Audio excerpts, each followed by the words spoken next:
ಅದೇಶಕಾಲೇ ಯದ್ದಾನಂ ಅಪಾತ್ರೇಭ್ಯಶ್ಚ ದೀಯತೆ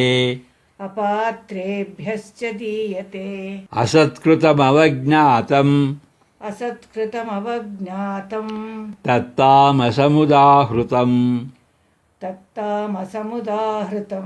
ಅದೇಶಕಾಲೇ ಯದ್ದಾನಂ ಅಪಾತ್ರೇಭ್ಯಶ್ಚ ದೀಯತೆ ಅಸತ್ಕೃತಮವಜ್ಞಾತಂ ತತ್ತಾಮಸಮುದಾಹೃತಂ ಅದೇಶಕಾಲೇ ಯದ್ದಾನಂ ಅಪಾತ್ರೇಭ್ಯಶ್ಚ ದೀಯತೆ ಅಸತ್ಕೃತಮವಜ್ಞಾತಂ ತತ್ತಾಮಸಮುದಾಹೃತಂ.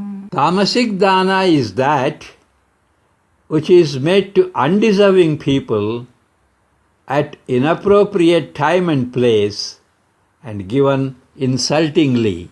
ದೇಶ ಕಾಲ ಪಾತ್ರಗಳ ವಿಚಾರವಿಲ್ಲದೆ ಅಶುಚಿಯಾದ ಸ್ಥಳದಲ್ಲಿ ಅನುಚಿತವಾದ ಕಾಲದಲ್ಲಿ ಅಪಾತ್ರನಿಗೆ ತಿರಸ್ಕಾರದಿಂದ ಕೊಟ್ಟ ದಾನವು ತಾಮಸಿಕ ದಾನ ಎಂದೆನಿಸಿಕೊಳ್ಳುತ್ತದೆ.